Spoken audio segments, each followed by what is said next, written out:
Well, hello friends, Coach Bob with you today, and today we are on board my beautiful 2019 Can-Am Spyder RT non-limited version. I got the regular old version. You know, I've been riding the Ryker a lot and been riding a lot of different things also that I don't, get on camera all the time. And this thing, I'm just going to tell you, it is the pinnacle of comfort. Anytime you want to, talk about, can I do this or can I do that on the Spyder, man, you can do it, man. This thing is just, this is the Cadillac, man. It's just outrageous. All right, but that's got nothing to do with what we're doing today. Today we're going to talk about, are you a life rider? A life rider. Are you in this thing for life? There are some caveats I'm going to make. You can be a life rider and not be able to ride. I know that may sound crazy. We're going to talk about what makes you a life rider and what doesn't. Anything that you have, any observations that you have, this is obviously not an exhaustive list, but anything that you have, you can drop down below. But we're going to talk about 5 things that I know make you a life rider. That is what we're going to do. But before we get going on this list, if you would do me a favor, give the video a big old thumbs up, subscribe to the channel, all that YouTube jazz. All right.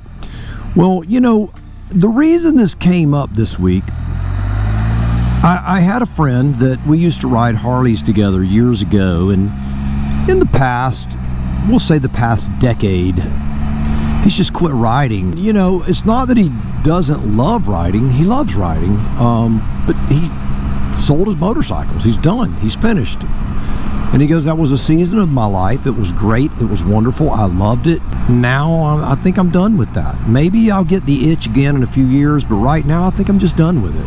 I'm not putting this guy down because we're good friends and we talked about it. And he asked me, he goes, how do you keep the fire? How do you keep that desire in you? How do you keep it welling up and you want to ride? And I'm like, it's not a switch that I turn on and off. It just is.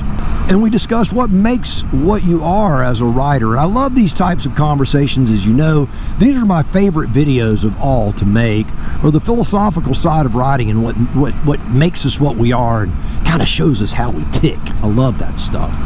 All right, so we're going to talk about the 5 symptoms, I guess. I don't know that they're reasons because, there's no rationale behind it. So symptom number 1 that you're a life rider is this. You no longer care about being cool. You just want to ride. That's a big bridge to cross for a lot of people. I know that most of our riders on this channel are more mature in nature, and a lot of them have been riding, 50, 60 years. But it's funny because a lot of the riders, we come from a 2-wheel background, right? And we will never ride a 3-wheeled motorcycle of any kind. Not a tri-glide, not a Spyder, not a tilting motorworks. We won't do anything like that. The day that I have to ride anything other than a real motorcycle, I'm gonna hang up the riding boots and gloves and helmet and I'm done. And a lot of people feel that way, and that's what happens to a lot of people. There's a fear associated with that, but we'll be talking about that in a minute also. But the minute you no longer give a darn about what matters as far as how people think about how cool you are or how cool you're not, it changes everything, because you want to ride. You just want to ride, and you don't care if you look like a nerd. You don't care if you're a big guy, you look like a circus bear on a tricycle. It doesn't matter, because you don't care. You just want to ride. That is symptom number 1. That is the first sign that you are possibly a life rider. All right, well, we're not going to dawdle. So symptom number 2 is when the weather is crappy, whether it's cold, hot, raining, you want to ride. You want to ride. The weather is no longer a showstopper. It's a mild deterrent. It's an inconvenience anymore. So when the weather becomes an inconvenience and not a showstopper, that's when you know. There are many times that we go, man, it's 100 degrees outside and I don't want to put on my jacket and my gloves and my helmet and all that stuff. and you don't want to, but you do it anyway because you just want to ride.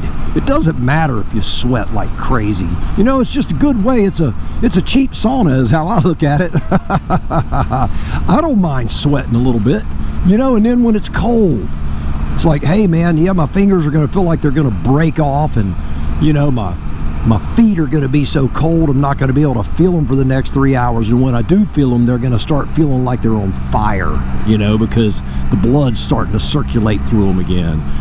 Those sorts of things. It's pouring down rain and I want to ride, and you just throw your rain gear on and go out for a 20-30 minute ride in the pouring down rain. When you're doing that stuff, you're a life rider. It doesn't matter anymore what the conditions are. I mean, there are conditions that, you know, you can't go out in. I don't think it's wise to go out in a hurricane. It's not because you know, you don't want to, though. You just know that if you go out, you ain't got to worry about the hurricane killing you. In my case, I'd have to worry about Coach Vic hitting me over the head with a bat when I was trying to walk out the door. She already gives me that tisk, tisk, tisk look enough when she sees me go out and ride in horrible conditions, whether it's extreme cold, extreme heat, extreme rain, whatever it is. I go out in it and she's like, you're an idiot, Bob. And she's right. But that also tells me I am a life rider. All right, next up, number 3. So symptom number 3 is this. You're willing to ride alone and it doesn't matter. I will get out on this Spyder, on the Ryker, on my Triumph Tiger, on my Speed Triple, on my SV. It doesn't matter. I will ride. If friends want to ride with me, I'll ride with them. But it doesn't bother me to ride alone. There are many times I actually prefer it. You know, I get out and, you know, enjoy just cruising these beautiful country roads, and they never get boring to me. I could do this all the time, you know, and right now life is chaotically busy. It is just total chaos. We're still dealing with treatments for my daughter. Swim practice is going on. Swim meets is going on. Coach Vic right now is entering times on a computer, and I told her I'm going for a ride. And more times than not, when I'm going for that ride, there's no camera on board and there's no witness to it. It doesn't matter. There doesn't have to be rhyme nor reason to it. I just simply want to ride. So that's what I do. You know, like Queen would say, get on your bikes and ride, right? That's what you want to do. You just want to ride, and it doesn't matter if you're alone, and it doesn't matter who says what or who can go or who can't go. You just want to ride. And that is another symptom. You know, a lot of people, I know that, you know, years ago when I would ride with my friends, make sure this truck doesn't kill me. I know he's got his blinker on. I rarely trust the blinker. The blinker is just a symptom. It's a symptom that you might have forgotten to turn it off. But I've had many friends that were like, I'd be planning a Saturday morning ride, and we'd have like 4 guys planning on going. You'd wake up, it'd be really cold, and 2 of them go, man, it's too cold to go. And the other 2 would go, well, if Jimmy and Johnny ain't going, then I ain't gonna go either. And you just like, I'll go alone. I'll just go alone.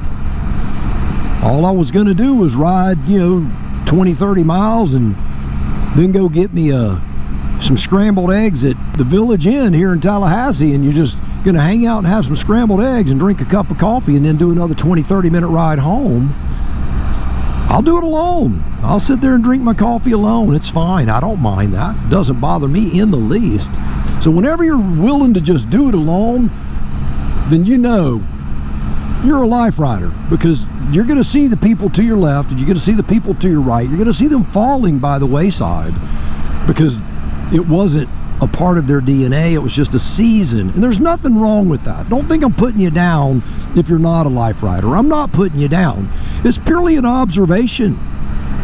All right, so number 4, we're moving right along. We got to get on with it. So number 4 is when you're no longer afraid, when the fear of not riding is greater than the fear of death. It's greater than the fear of being unstable or whatever on the motorcycle. Now, I know you're saying, Coach Bob, that is crazy. If you know your limitations, why would you go out anyway? I'm going to tell you, it's because I'm a rider. It's just, I'm a rider. If you ever had those moments years ago, and this was 30 plus years ago, I had a friend of mine, and he and I were out being idiots on motorcycles. And when I say we were being idiots, I mean we were playing chase and swarming each other. Zing, zing, zing, man, passing each other and all that stuff. And he slammed on brakes, and he zigged when he should have zagged, and I zagged when I should have zigged, and my left side hit his right side. And it was pretty ugly, y'all. You know, I'm, sliding down the road. You heard running down the road. I was sliding down the road. Anyway, the next day, my left side was just totally black, blue, green, yellow. Those beautiful, rainbow of fruit colors that you get when you have those deep bruises that are way, way internal, and you're thinking, I'm gonna die. Half my body, just my whole left side was just one big giant bruise. I couldn't move, man. And while I was laying there, my wife was like, Bob, is it worth it?